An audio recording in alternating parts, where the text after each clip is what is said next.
Buenas noches, bienvenidos a Semilla Cuernavaca. Quisiera leer algo antes de comenzar de Isaías 40.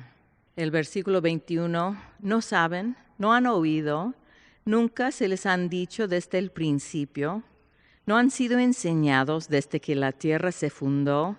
Él, Dios, está sentado sobre el círculo de la tierra, cuyos moradores son como langostas. Él extiende los cielos como una cortina, los despliega como una tienda para morar. Él convierte en nada a los poderosos y a los que gobiernan la tierra hace como cosa vana, como si nunca hubieran sido plantados, como si nunca hubieran sido sembrados, como si nunca su tronco hubiera tenido raíz en la tierra. Tan pronto como sopla en ellos, se secan y el torbellino los lleva como hojarasca. ¿Quién dice? Ay, me suena. ¿A qué pues me harán semejante o me compararán? Dice el Santo. Levanten en alto sus ojos y miren quién creó estas cosas. Él saca y cuenta su ejército. A todas llama por sus nombres, ninguna faltará. Tal es la grandeza de su fuerza y el poder de su dominio. Señor, en esta noche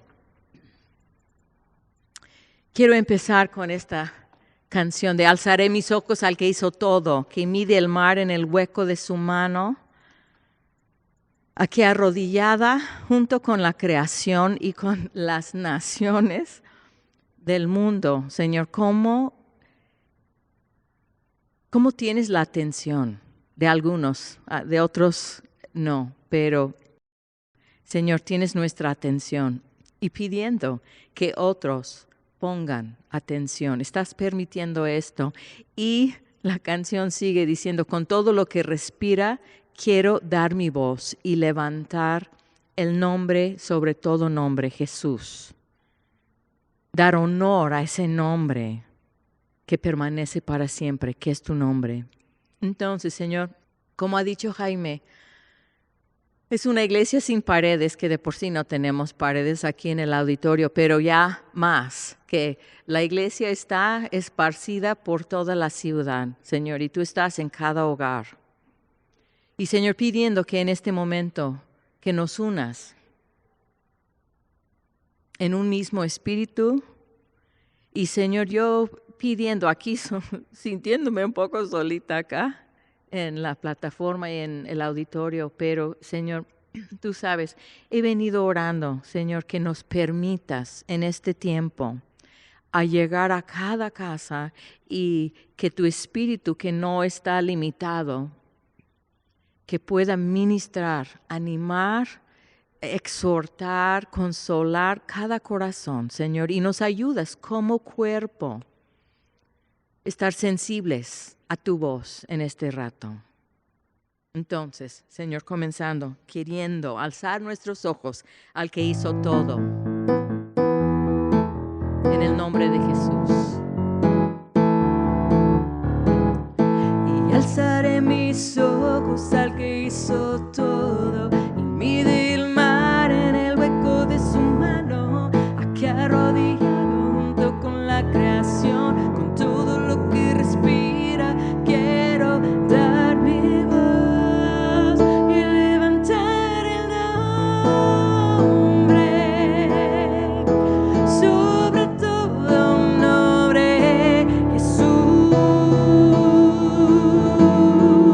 Jesús.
invito que alces tu mano y levantar el nombre, sobre todo nombre, Jesús, Jesús, y dar honor al nombre, sobre todo nombre, permanece para siempre, Jesús.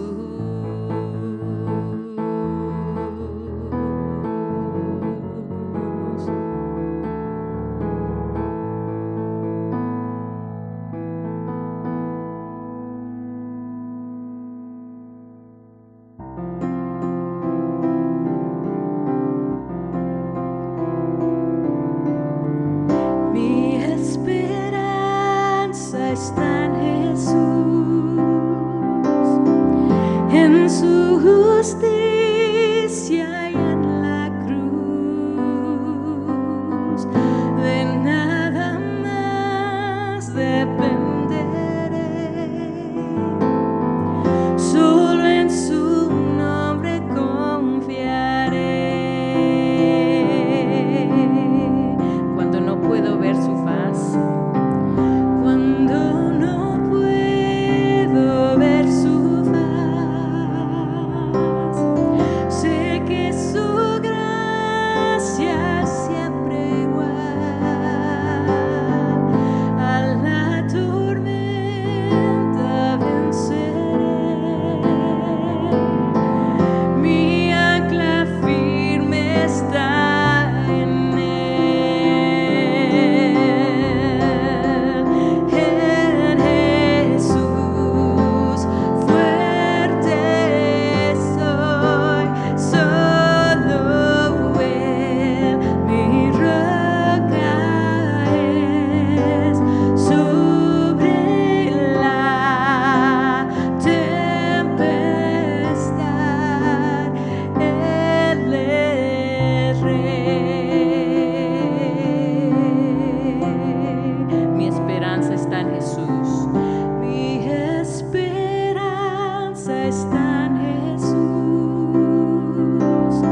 decir, Señor, tú eres santo.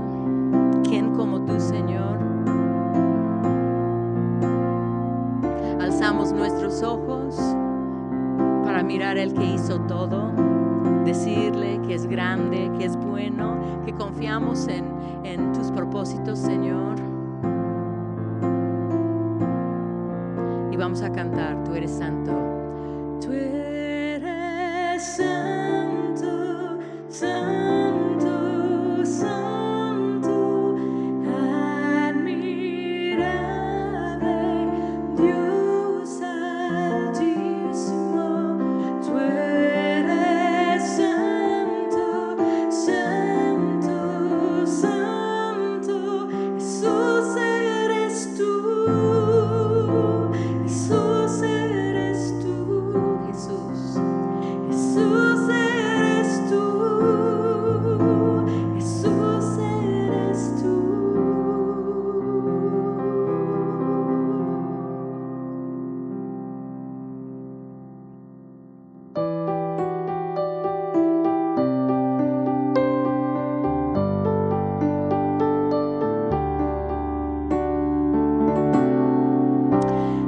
Antes de recordar, quiero tomar un momento y, como dije, si tú estás solo, pues solito. Si están como familia, reconozcan que su casa es un santuario, es un lugar santificado para Dios. Y vamos a darle la importancia y el honor que Él merece. Vamos a tener un tiempo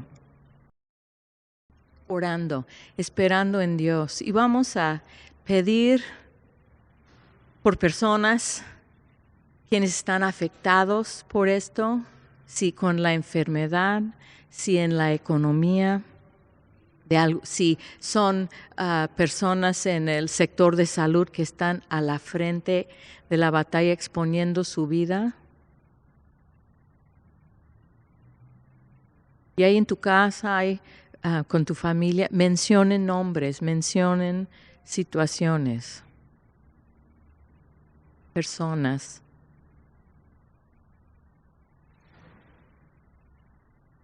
Y yo quiero mencionar pastores, amigos nuestros que están enfermos, Señor, pidiendo por los pastores en León, Calvary Chapel León, Katie y Ramón, por Edgar y Lili en Calvary Chapel Cancún, por Tere y Rodrigo Gordillo en Playa del Carmen, todos ahorita afectados.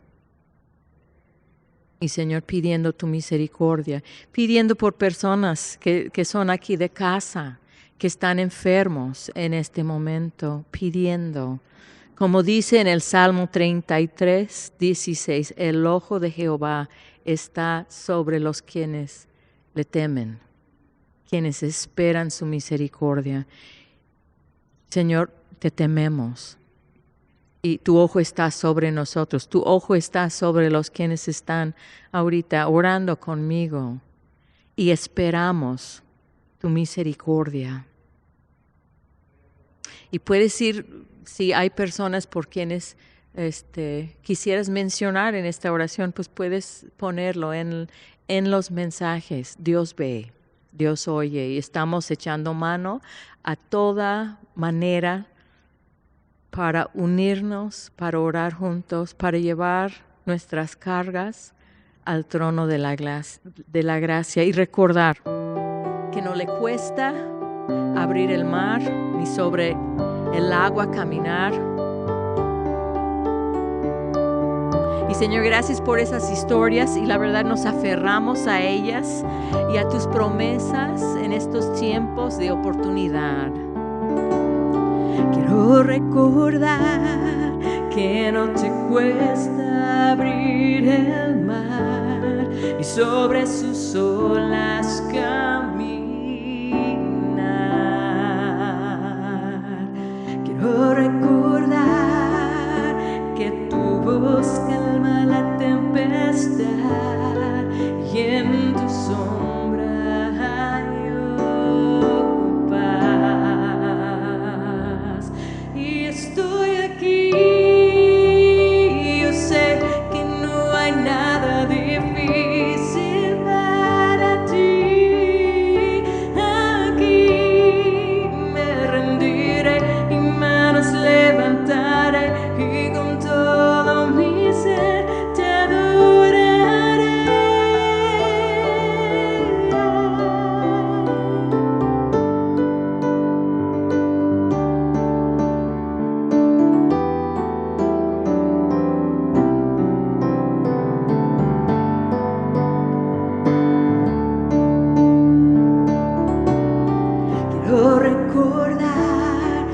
pronto los cielos se abrirán y mis ojos te verán. Gracias, Señor.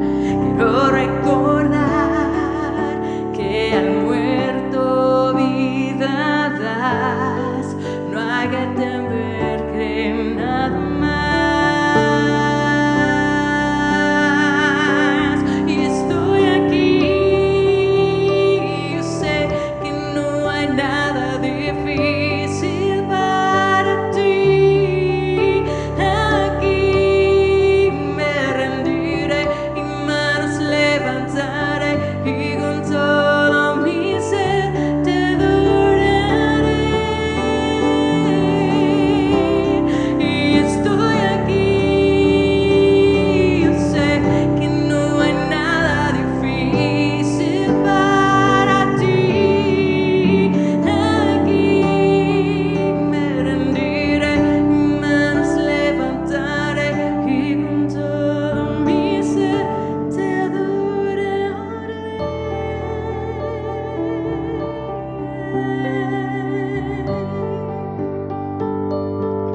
Te adoraré.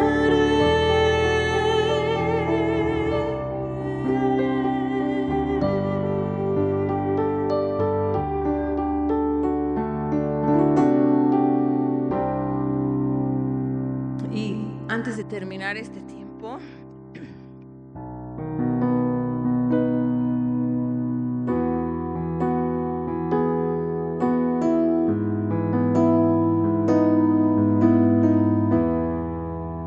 decir, Señor, aquí estamos. ¿Qué podemos ofrecerte? No hay nada, pero aquí estamos. Y Señor, tú tienes algo para cada uno de nosotros en este tiempo y queremos rendirte nuestras vidas. Porque tú eres nuestro Dios, tú eres nuestra esperanza, tú eres nuestra paz, tú eres nuestro gozo en medio de lo que pueda venir, nuestra esperanza viva que nunca fallará.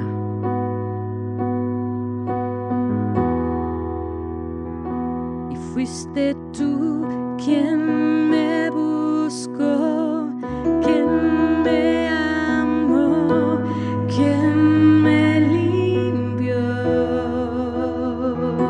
No hay nada bueno en mí que pueda impresionarte, Dios. Aquí estoy levantando mis manos y mi voz. Dime tú que puedo darte hoy. Aquí estoy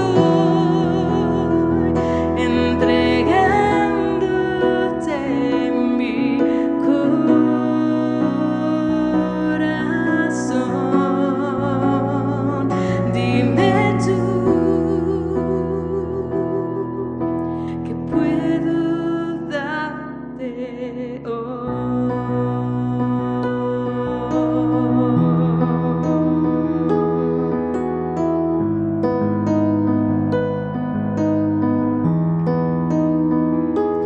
Fuiste tú quien se entregó, quien se humilló, quien me salvó. Y no hay nada bueno en mí que pueda dar, ya cambió Dios. Y aquí estoy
Háblanos, Señor, en tu palabra, así como has tocado nuestro corazón, como hemos podido convivir en alabanza, también convivir contigo en tu palabra, pidiendo esto en el nombre de Jesús. Amén.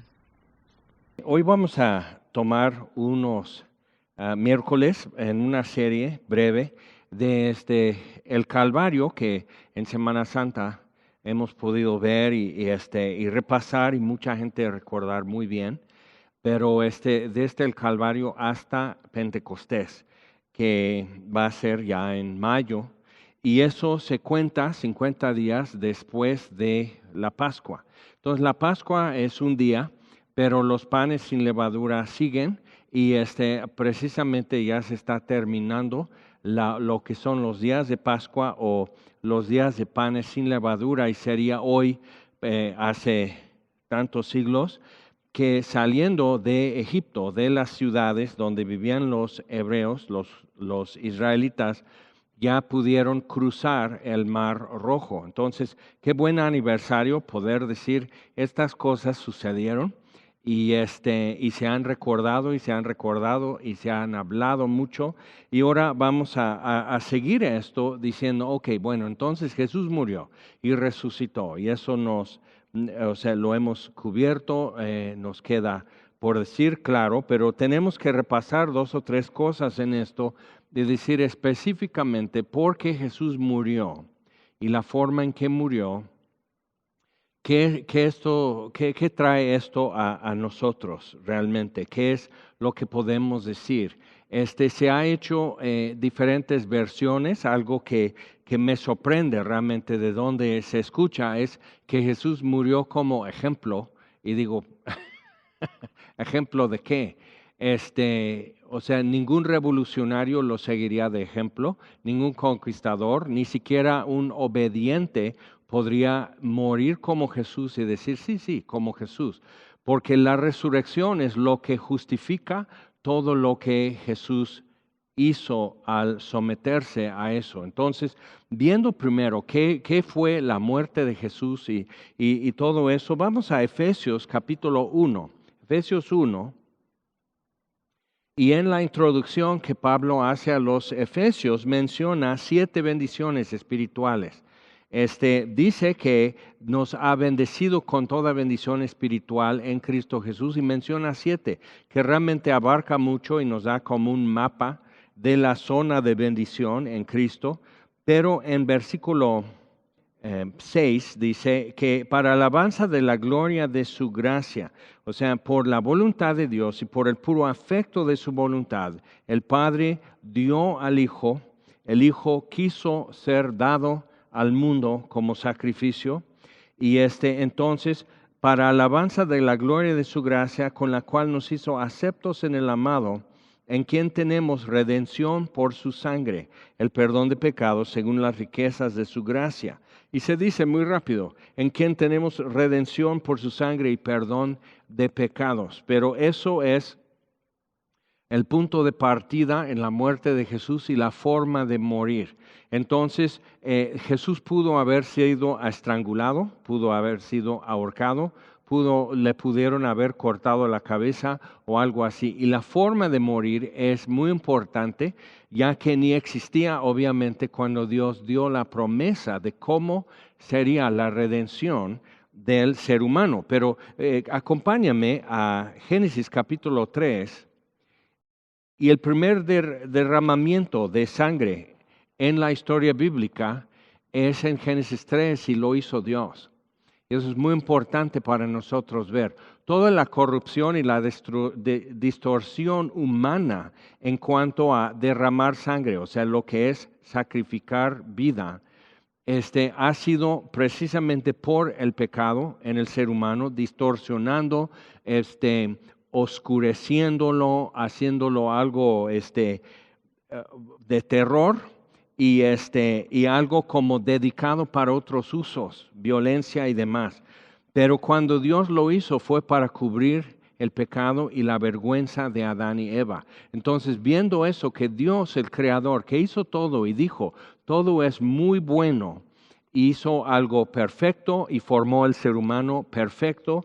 En medio de eso, entonces, entró el pecado y Dios como que lo llevó un paso más allá, diríamos, sacrificó animales y hizo túnicas de piel para Adán y Eva. Y eso, algo muy importante con eso, que eso no fue como un milagro de hechizo y ¡zas! Y ya están sus túnicas de piel y botones y toda la cosa, sino que sería un proceso, Dios mismo enseñando a Adán, así se tiene que hacer. Entonces él mismo tendría que sacrificar los animales, desangrar los animales, quitar el cuero, curtir las pieles de los animales y hacerles vestidura a Adán y Eva. Eso es un proceso largo y mientras Adán y Eva aguantárselas, ¿ok? Entonces muy importante para nosotros ver que la forma de morir de Jesús, como Dios lo está dando en figura en el huerto de Edén, rodeado de perfección y ver esta terrible mancha en el suelo de la sangre de unos animales. Pero entonces le está diciendo algo muy fuerte a Adán, porque esos animales serían conocidos para Adán y Eva, o sea, sería de todo lo que cuidaban y nombraban y hacían en el huerto de Edén, no sería pues, a ver entonces, ¿dónde se compra un borrego? O sea, sería algo que Dios mismo diría, tráeme uno para cada quien sin defecto. ¿Para qué? Pues, tráemelos. Entonces Dios mismo enseñando todo el proceso de sacrificio y expiación. Eso es tremendo. Entonces, cuando lo podemos captar así, y lo que sería para ellos ver el animal morir y entender Dios enseñándole a Adán esto, ahora, confiesa lo que has hecho, lo que Adán no quiso hacer bien con Dios. Cuando lees en Génesis 3, Dios dice, ¿qué has hecho? Comiste del fruto. Entonces Dios empieza ya a pronunciar sentencias sobre eso, pero Dios no lo dice, pero tendría que haberlo enseñado en algún momento porque Abel lo supo hacer y Noé lo supo hacer. Entonces cuando lo ves así, cuando hablamos de origen y de primera fuente en estas cosas, sería Dios mismo que les enseñó a hacer las cosas. Ahora, entonces, porque Dios está esperando que el hombre regrese. Y dice en versículo 21, y lo dice tan breve, pero tienes que ponerte a pensar qué representa el proceso de eso. Dice, y Jehová Dios hizo al hombre y a su mujer túnicas de pieles y los vistió. No les dijo, vístanse, sino él mismo les vistió. No sabían usar eso, no sabían matar un animal, no sabían nada del proceso. Entonces, cuando tú y yo podemos ver eso y decir que Dios está dando su nombre, yo soy el que soy, Jehová Dios, Él está dando lo que es la clave para tratar el ser humano con Dios, con lo que Él revela de sí mismo, Jehová Dios. Entonces, y lo saca del Edén. Ahora ya no están rodeados de tanta perfección y hermosura como en el Edén, pero todavía es un mundo bastante hermoso, rico en abundancia. Hay miles de posibilidades delante de ellos y sus generaciones. Todo eso está pasando. Llegamos a capítulo 4. En versículo 4 dice, y Abel trajo también de los primogénitos de sus ovejas, de lo más gordo. Ahora, ¿por qué supo de los primogénitos? O sea, ¿de dónde sacó Abel esa información? Ahora, es muy importante entender eso porque después, en el tiempo de Moisés en Egipto, en el Éxodo, Dios dice, ahora ustedes van a tener que redimir cada primogénito. Entonces, porque son míos. Ahora, si es borrego, me lo sacrificas. Si es tu hijo, tu hija, entonces lo tienes que redimir con un borrego o una cabra o algo así. Entonces, Dios está haciendo algo, pero mientras, capta eso, lo que Adán y Eva tuvieron que vivir, ¿cuántos días hasta que pudieran ser vestidos de pieles? Lo que ellos tuvieron que soportar y sentir, y el proceso, y ellos estar como dándole dimensión a la enorme brecha que se ha abierto entre ellos y Dios. O sea, piensa, porque como se lee muy rapidito, nosotros nomás decimos, bueno, pero no hicieron gran cosa. Lo que ellos hicieron fue tan chiquito al lado de tantas cosas y atrocidades que se han hecho en la historia humana. Pero realmente todos esos eran como un grano de arena más en la avalancha. Pero imagina lo que ellos hicieron de manera que cuando escuchan la voz de Dios, se tratan de esconder de Él. Eso nos dice de qué tamaño era la brecha, pero apenas era el comienzo. Y luego el segundo paso era empezar a acusarse unos a otros y también echar la pelota a otra persona que no es mi responsabilidad, yo no tengo la culpa. Entonces, o sea, ver eso, que eso, ahora en estos días de cuarentena, algunos tienen que estar confrontados con esas tácticas humanas, nuevamente, de no querer tomar responsabilidades, no querer afrontar situaciones, y es duro. Pero Dios está ocupando con Adán y Eva ese tiempo de como vergüenza y humillación y en espera de algo concreto, que es cuando les cubrió, pero entonces les saca del Edén. Y tenían que sentir lo que estaban perdiendo al ganar lo que tanto pensaban que iba a ser bueno. Ahora, Abel trajo, versículo 4, otra vez capítulo 4, Abel trajo también de los primogénitos de sus ovejas, de lo más gordo de ellas. Miró Jehová con agrado a Abel y a su ofrenda. Ahora, entonces, en Hebreos 11 dice que por fe Abel trajo mejor ofrenda y fue aceptado y tuvo testimonio de Dios de haber sido recibido, aceptado por Dios, simplemente por ofrecerlo con fe. Pero ¿fe en qué? O sea, era simplemente como muchos creen que fe es optimismo, o sea, hay que tener fe y hacer la lucha, pero ¿fe en qué? Entonces Abel tendría que depositar su fe en algo, porque Dios recalca eso durante todos los milenios, que no por pan solamente vivirá el hombre, sino por toda palabra que sale de la boca de Jehová. Entonces Adán tuvo una información de algún lugar, Abel tuvo una información de algún lugar y supo lo que había que hacer. Entonces por fe hizo lo que tenía que hacer. Pero entonces, y hay un precio en todo eso, Abel tenía que juzgar entre su rebaño y decir, estos son los primogénitos que no tienen defecto, los otros defectuosos se tienen que sustituir con uno que es perfecto. Entonces, y durante generaciones Dios está enseñándonos algo. Ahora, Adán y Eva dirían, lo primero que están pensando es, al ponerse la piel, ahora nosotros pues nos medimos ropa y es de costumbre, pero la primera vez para Adán y Eva sería envolverse en la piel de, vamos a decir, un borrego.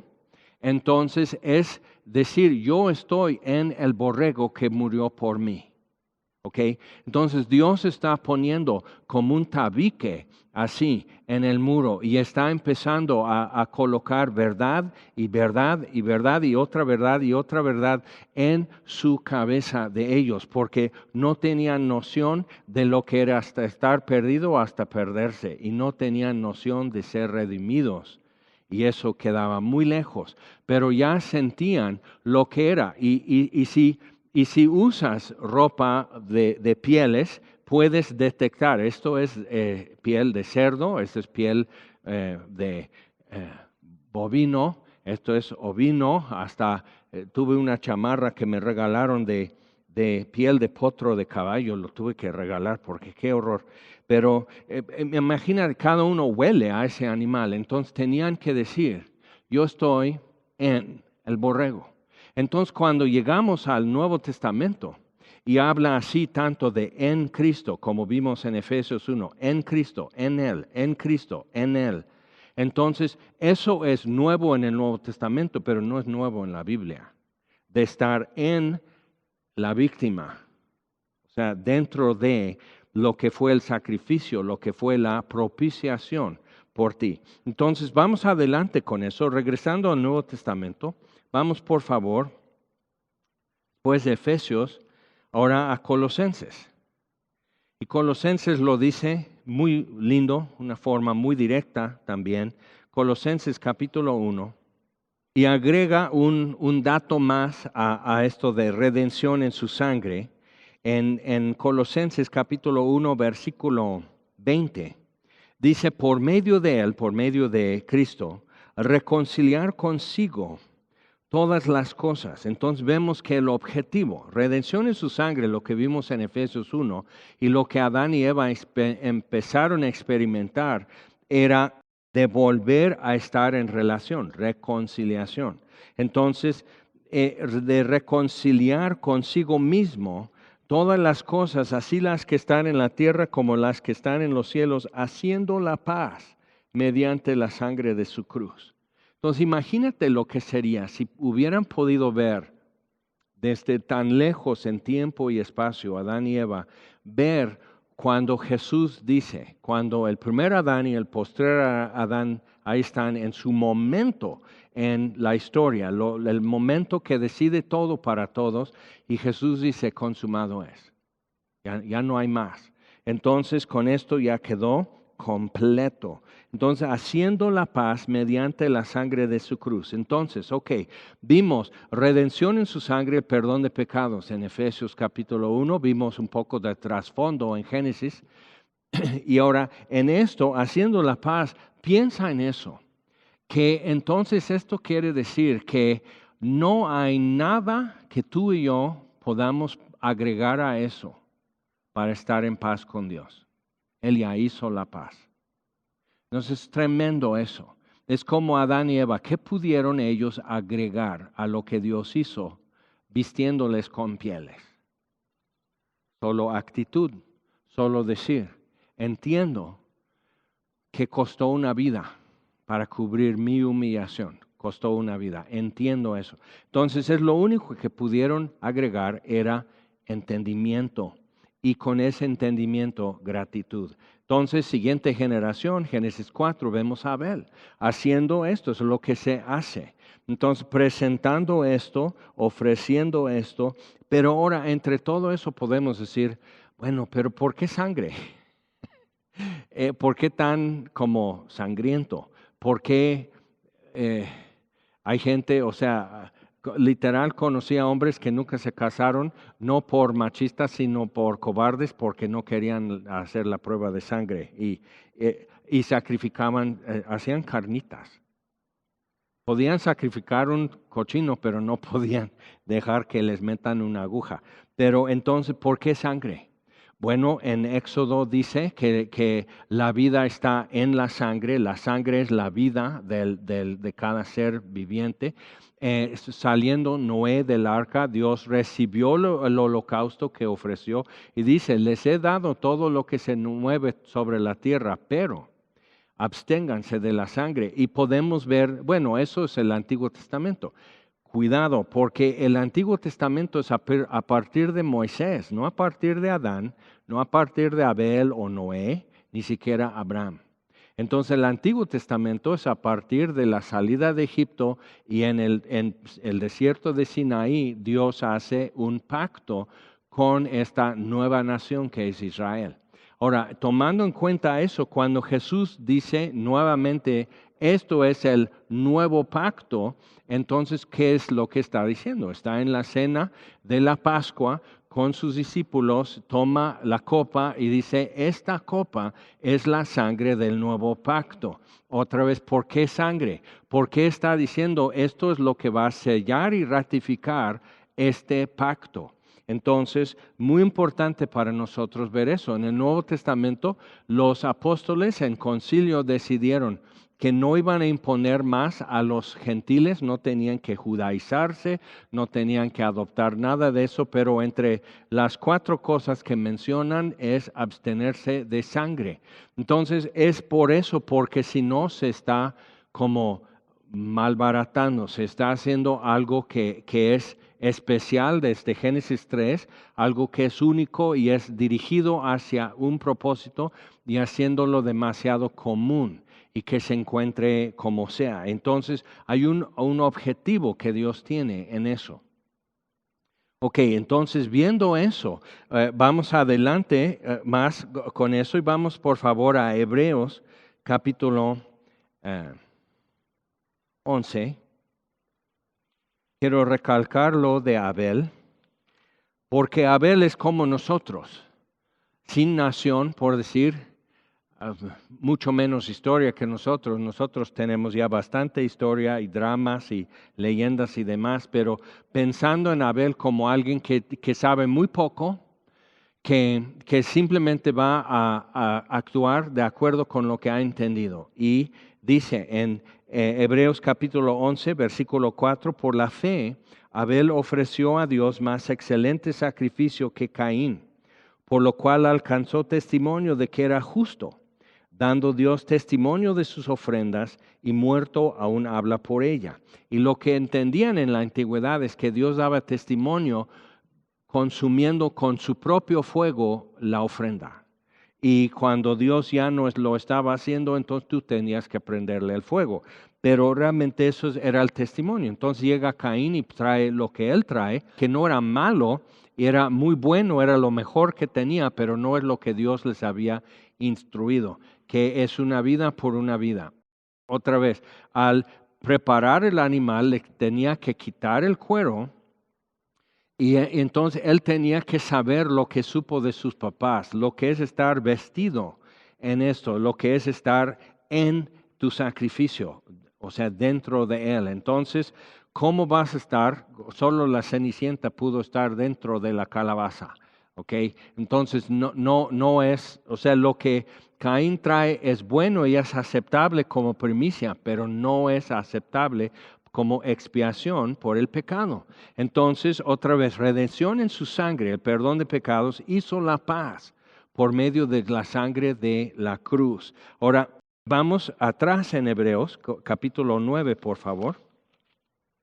Y si quieres entender esto un poco más ampliamente, puedes leer detenidamente en Hebreos 9 y 10, los dos capítulos, como que enfoca mucho sobre el propósito de los sacrificios y del sacerdocio que tenía que oficiar en eso y cómo eso llega a su fin en Cristo y por qué.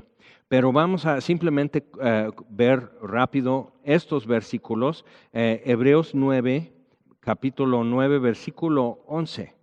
Dice, pero estando ya presente Cristo, sumo sacerdote de los bienes venideros, por el más amplio y más perfecto tabernáculo, no hecho de manos, es decir, no de esta creación, que es otro tema, y no por sangre de machos cabríos ni de becerros, sino por su propia sangre. Piensa en eso, o sea que Dios le dice a Moisés en el desierto, tienes que hacer el tabernáculo de estas dimensiones de este modo. ¿Por qué? Porque representa algo que es no de esta creación. O sea, eso es algo que sale de Dios y que no es algo que Él habló para hacerlo, como hizo cielos y tierra. O sea, entonces estamos hablando de algo que es tan así parte de la naturaleza de Dios, que no es de esta creación. Entonces entró en eso, en el lugar santísimo, pero no de este tabernáculo en la tierra. Dice, y no por sangre de machos cabríos ni de becerros, sino por su propia sangre. Entonces, todo lo que Dios hizo desde Génesis con Adán y Eva, después con Abel, después con Noé y todo eso era figura de algo que venía. Y tenía que ser, cuando tú vas leyendo en Levítico, algo que sucede, no he encontrado a alguien que no se tope con eso. Llega el momento que ya estás aburrido de cómo tienen que degollar y sangrar tantos animales. Y tienes que rociar la sangre aquí, y tienes que poner la sangre en los cuernos del altar, y tienes que poner la sangre aquí, tienes que llevar parte de la sangre allá. Entonces dices, ¿no sería mejor unos cempasúchil y un poco de copale ya? O sea, algo más alegre, algo más dulce o algo así. Pero entonces cuando ves todo eso, y Dios tiene que como ser contundente con ellos en Isaías, dice, yo no quiero la sangre de toros, yo no quiero todo eso, yo no quiero más incienso, yo no quiero todo esto, estoy harto. Y me arde la cara porque me lo insisten en traer. Porque Dios vio que ellos pensaban, bueno, Dios quiere esto, como que Dios tiene hambre, o Dios quiere sacrificios, o Dios quiere devoción, o algo así.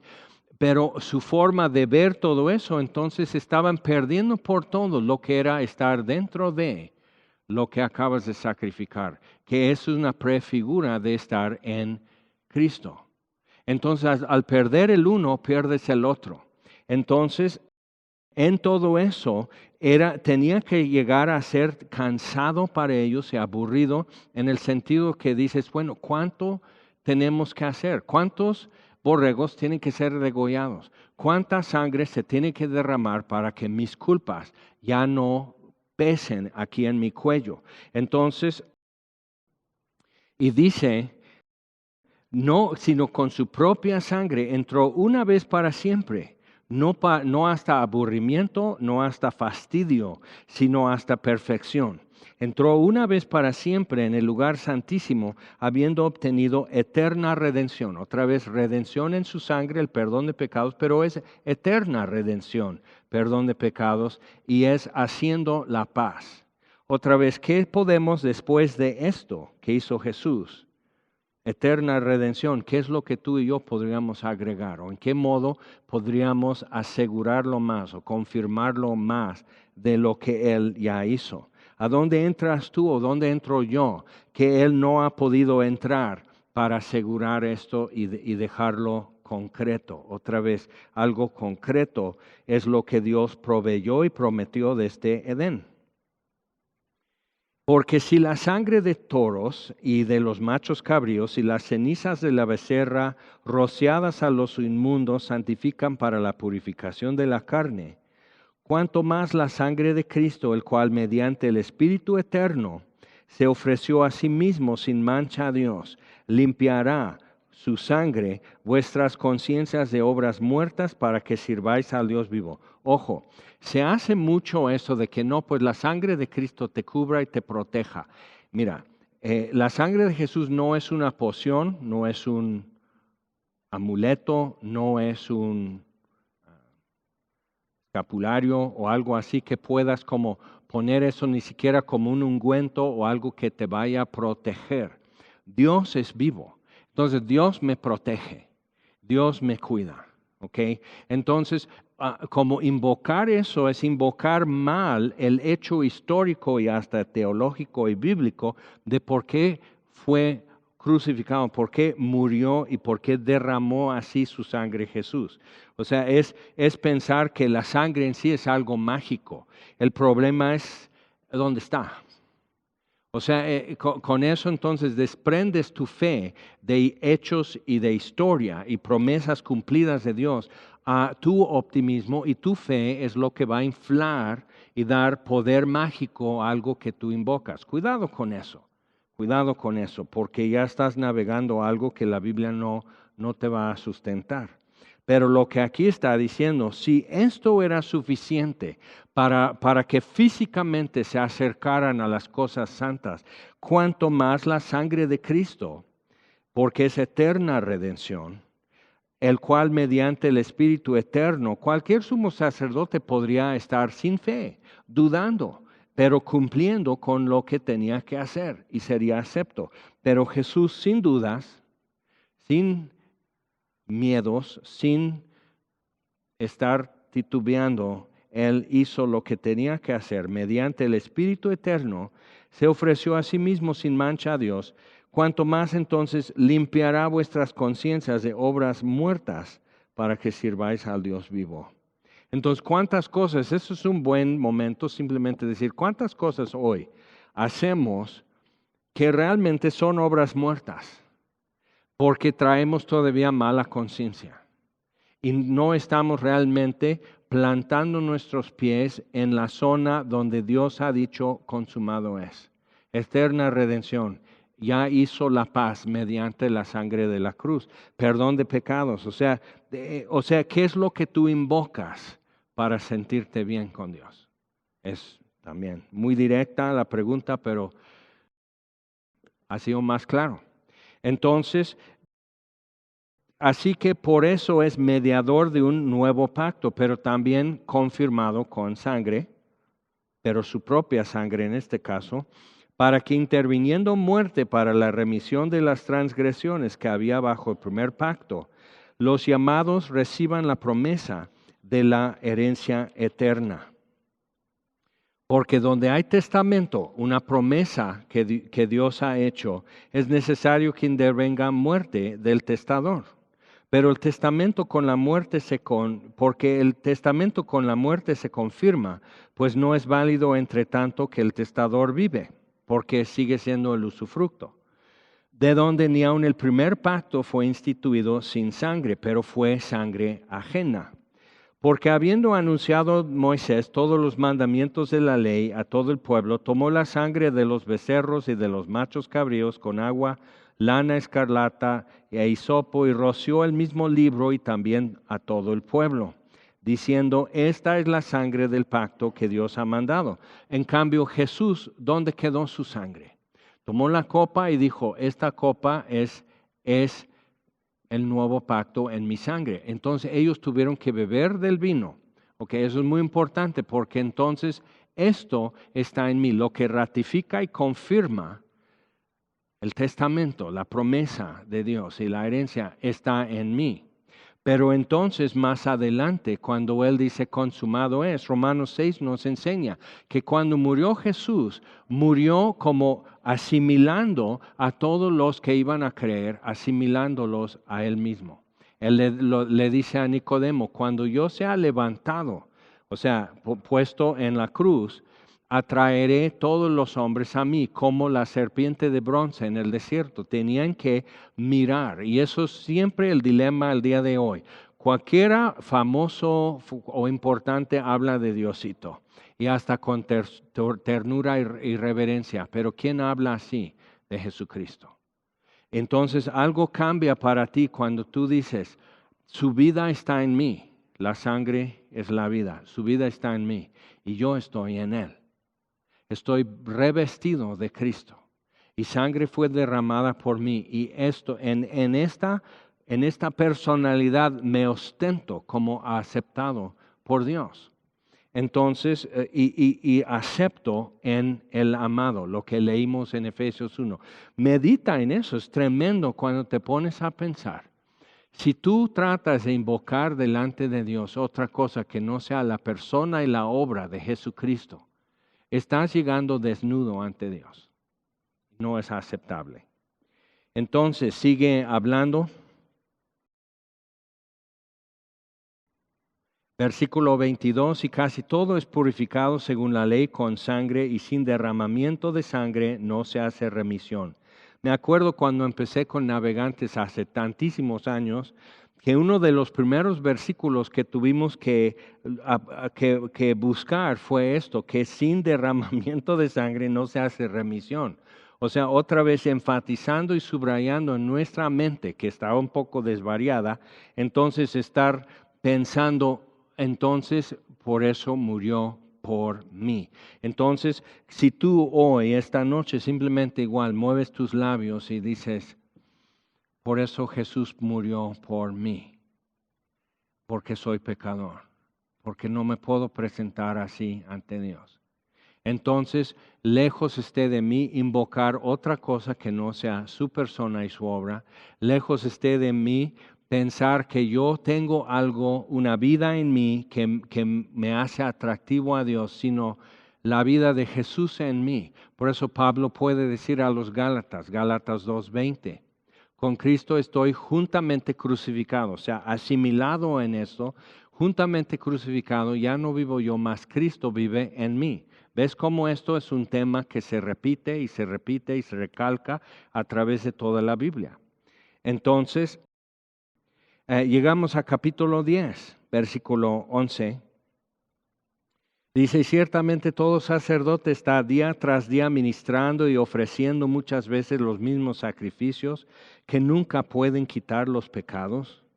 Pero Cristo, habiendo ofrecido una vez para siempre un solo sacrificio por los pecados, se ha sentado a la diestra de Dios. O sea, no hay más que agregar ni de su parte, mucho menos de parte nuestra. De ahí en adelante esperando hasta que sus enemigos sean puestos por estrado de sus pies, cosa que tú y yo no vamos a poder agregar nada a eso tampoco. Porque con una sola ofrenda hizo perfectos para siempre a los santificados. Entonces tú y yo nos miramos en el espejo y decimos, ¿esta es perfección? Y es bueno y es honesto para nosotros ver eso, ver nuestra vida, ver nuestra actitud, ver nuestra impaciencia, ver nuestra envidia, o sea, ser confrontados con eso y decir, pues Él está mirando algo que yo aún no veo, pero en Cristo, otra vez, literalmente vestido en la piel del que fue sacrificado por mí, hizo perfectos para siempre a los santificados. Entonces, ¿en qué otra personalidad me puedo presentar ante Dios? ¿Y qué necesidad? Pero parte de lo que nació en Edén, en el corazón de Adán, fue tener su autonomía y su identidad independiente de Dios. Mira lo que trajo. Versículo 15. Y nos atestigua lo mismo el Espíritu Santo, porque después de haber dicho, este es el pacto, nuevo pacto, que haré con ellos después de aquellos días, dice el Señor, pondré mis leyes en sus corazones y en sus mentes las escribiré, añade, y nunca más me acordaré de sus pecados y transgresiones, pues donde hay remisión de estos, no hay más ofrenda por el pecado. Otra vez para que nos quede claro, si eso es lo que Dios ha hecho en ti, o sea, empiezas a darte cuenta que Dios está cambiando tus anhelos y tus deseos y tu inclinación, Dios lo está cambiando y está produciendo un nuevo amor en ti por las cosas que Él ama. Eso es un proceso, pero otra vez, el proceso de revestir a Adán y Eva y cubrir su humillación no fue un instante ni fue una hora, fueron días y días para que por fin Dios pudiera decir, a ver, ahora, ayúdenme y ustedes lo van a coser. O quizás Dios lo hizo todo, les tenía que enseñar algo. Ellos no estaban equipados para vivir lo que estaban viviendo. Así es siempre el pecado. El pecado te ofrece algo, pero no te da el mapa. A dónde vas a llegar y cómo va a ser y qué más hay en el camino. Entonces, Dios les está enseñando lo que es trabajar con sus manos así. Lo que huele, lo que algo que murió por tu mano, cómo huele eso y cómo lo tienes que transformar en otra cosa. Entonces llega el momento que ellos ya están cubiertos y ya pueden seguir viviendo en el mundo mientras esperan el momento de ser revestidos de Cristo. Entonces imagina lo que es ser Adán y Eva y cualquiera de los antiguos, pero empezando con ellos, que supieron lo que era no sentir peso, no sentir miedo, no sentir incertidumbre y ser tan sumidos en esa oscuridad y sentir cuánto se abrió la brecha, lo que sería para ellos cuando Jesús ascendió a lo alto y llevó cautivo el cautiverio, lo que sería para Adán y Eva, ser revestidos en Cristo y decir, esto es mejor que antes de comer el fruto, porque es su justicia. Entonces piensa, y vamos a seguir viendo esto en las próximas semanas, qué otras cosas vienen directamente de su muerte y su resurrección y cuando ascendió y cuando envió el Espíritu Santo. Pero otra vez, versículo 17, añade, y nunca más me acordaré de sus pecados y transgresiones. Es la promesa de Dios por Jesús. Por eso, ¿por qué me he de presentar ante Dios en otra personalidad? ¿Por qué puedo ostentar otro mérito, otra capacidad, o otras intenciones? ¿Por qué lo voy a hacer si Dios ya dice, a base de esto, nunca jamás me acordaré de tus pecados y transgresiones? Esa es su promesa esta noche. Vamos a orar. Señor, te damos gracias por tu palabra. Otra vez, gracias por Viernes Santo. Gracias por la cruz. Gracias por el sepulcro vacío. Gracias por la resurrección al tercer día. Gracias por todo lo que eso ha traído a nuestra vida, Señor. Y todavía hay más que ver en este asunto hasta Pentecostés. Entonces, Señor, sigue enseñándonos, te pedimos también, y trae a cada corazón gozo y sobre todo en estas noches que ya son de incertidumbre para muchos, trae paz, te pedimos. Y gracias porque nos has hecho aceptos en el amado. Te damos gracias en el nombre de Jesús. Amén. Señor les bendiga.